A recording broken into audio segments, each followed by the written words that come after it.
En esta segunda unidad vamos a estar hablando acerca de las tipologías de iglesias urbanas y sus principales aportes misionales desde por lo menos dos ópticas. Una óptica tiene que ver con las tipologías teológicas e históricas y la otra con una teología más de orden pragmática y vinculada a los tiempos. Para luego presentar una propuesta que como eje transversal debería ser el distintivo particular de las iglesias urbanas que van a ministrar en América Latina. Luego, eh, pasaremos revista a un elemento que es crucial y que está dando mucho que hablar en ciertas instancias de investigación periodística, entre ellos la DW de Alemania, sobre las iglesias en América Latina. Y es por eso que vamos a poner atención al tema del contenido de estas iglesias y el contenido que en realidad debería caracterizar a una iglesia que tiene una perspectiva genuinamente evangélica, centrada en el evangelio del reino.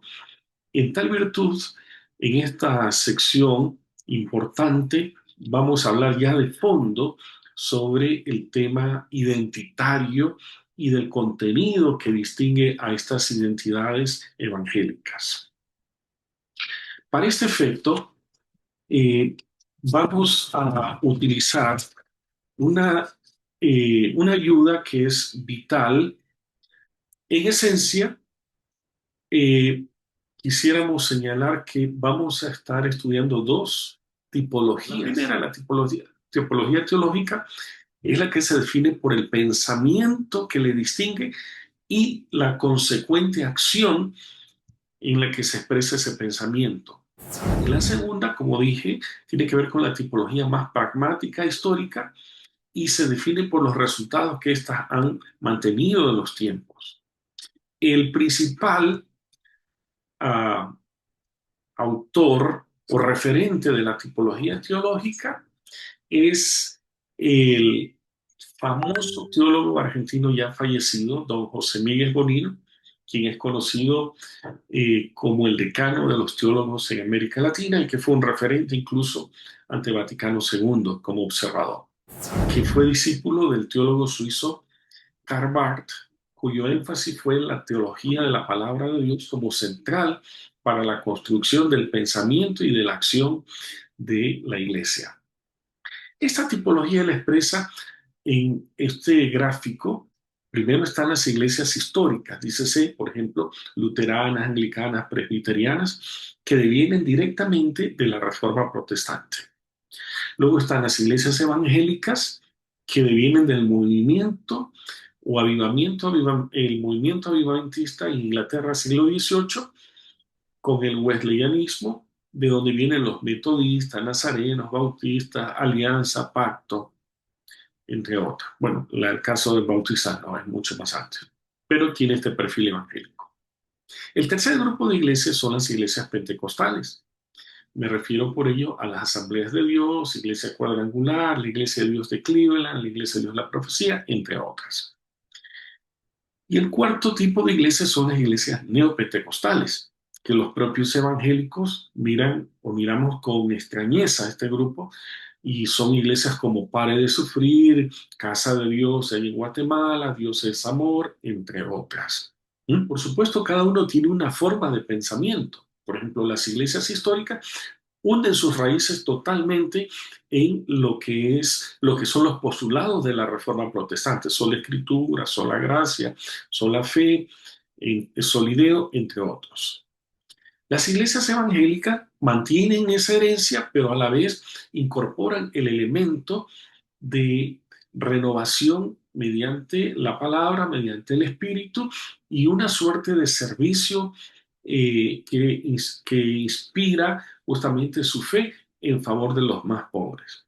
Las iglesias pentecostales ya mantienen los elementos anteriores, pero ponen un énfasis particular en la novedad del Espíritu Santo y en la glosolalia, en una de las buenas partes de los casos, como una expresión genuina de alguien que ha sido bautizado con el Espíritu y promueve de esa manera el hablar en lenguas, pero a la vez tiene un énfasis muy fuerte de servicio y se coloca en los sectores, al menos en su inicio, en los sectores más empobrecidos de la sociedad, luego ya se fueron ubicando en sectores de clase media, pero su característica fundamental es la novedad del espíritu y el acercamiento a las clases más empobrecidas.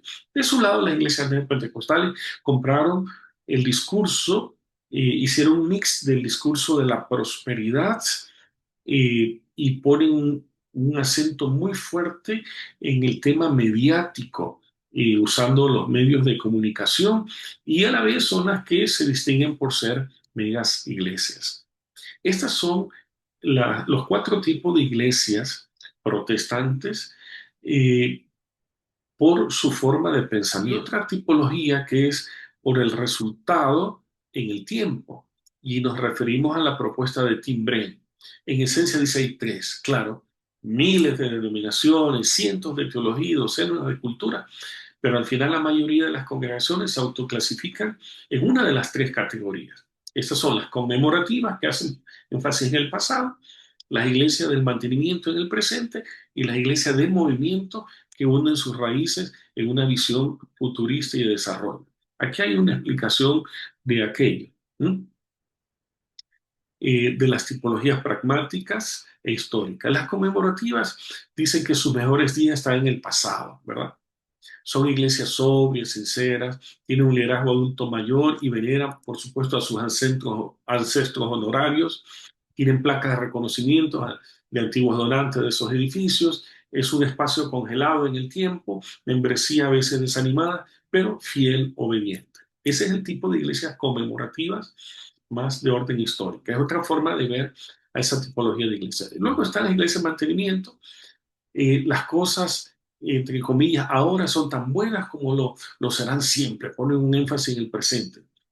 Son iglesias resistentes al cambio, mantienen contentos a los congregantes con un catálogo de productos o servicios que ayudan a mantenerlos ocupados. ¿Mm?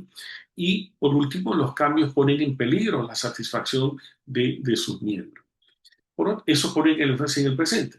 Pero las iglesias de movimiento, que ponen un acento en el futuro, los mejores días están por llegar, son impulsadas por una pasión insaciable por el reino de Dios en la tierra y en la tierra y en el cielo. Están en búsqueda de recursos nuevos y creativos para vivir la misión del reino mediante puntos de contacto con la sociedad y la cultura. Y viven de esta manera un estilo de vida fronterizo entre la comunidad y una fe más profunda. Esos son los dos tipos, las dos tipologías fundamentales que observamos en esta unidad. Ahora, me gustaría señalar que hacemos una apología por volver a la esencia de ser parte del movimiento de Jesús. Tim Bren dice a propósito de ello, la mayoría de las iglesias comienzan como una iglesia en movimiento, como fue la iglesia de Nazareno en su momento. Pero pasa el tiempo, la visión se desvanece y retroceden desde la vanguardia y de la innovación que les distinguió en un inicio, como el caso, por ejemplo, del wesleyanismo, de predicar, de levantar laicos para la predicación en lugares públicos, o la creación de grupos de edificación. Uh, Barrett, a propósito, dice que ellos crearon alrededor de 25.000 grupos para edificar. De su lado, quiero decir que mi impresión, de esto me lo cargo yo, la iglesia de Nazareno nació del movimiento wesleyano, que fue el canal para el surgimiento de varias denominaciones y potentes ministerios. Huelga contar los logros del mismo. Pero, ¿qué pasó con él 200 años después? Ejército de Salvación, los peregrinos, la iglesia de Nazareno, entre otros grupos. Pareciera que hoy nos hemos dedicado a contar conmemorativamente la historia del pasado en vez de seguir escribiéndola en forma dinámica como un movimiento. Por otro lado, la cuarta observación de este informe dice que la región que más nazarenos tiene ahora es África, seguido de Estados Unidos y Canadá y Mesoamérica. Este es un cambio radical. En una sola década, la membresía africana nazarena casi ha duplicado de 364.000 a 674.000. miembro. Puesto de otra forma, uno de cada 4 nazarenos en el mundo es de África. Es importante notar entonces también que 2 de nuestros 6 superintendentes generales son de este continente. Espero completamente que nuestro liderazgo en todos los niveles continúe a reflejar grandemente esta realidad trascendental de la iglesia africana. Ahora, ¿qué implicaciones tiene esto para nosotros? Empecemos por valorar nuestra realidad estadística regional. 2, ensayemos decisiones en un marco de profunda reflexión y oración para tomar un curso de acción desde nuestras bases, iglesias, distritos, coordinaciones de área, región. Tercero, generemos alianzas de trabajo regional con movimientos de desarrollo de iglesia establecida, implantación de iglesia que han mostrado eficacia en su gestión con otras denominaciones. Aquí tenemos un gran desafío. El principal desafío es recuperar la esencia propia de un movimiento como Pueblo le llama, con todas sus implicaciones misionales y no solo teológicas. Para eso es necesario profundizar un poquito más en este gran reto de convertirlo en un movimiento. ¿Qué es lo que esto comprende? Comprende el desarrollo y propagación de una tendencia religiosa de carácter innovador, es decir, una iglesia innovadora que transforma la inanición del sistema o cuerpo que va a la iglesia con una movilidad o cambio, creando una conmoción en la sociedad, de tal manera que sea coincidente con lo que se decía en Hechos 17, 6 al 8, cuando dice, trajeron a Jasón, algunos hermanos de las autoridades, ante las autoridades de la ciudad, quienes gritaban y decían, esto que trastornan al mundo entero, han venido acá, a los cuales Jasón ha recibido, y escuchen esto. Y todos estos contravienen el decreto de César diciendo que hay otro rey que se llama Jesús.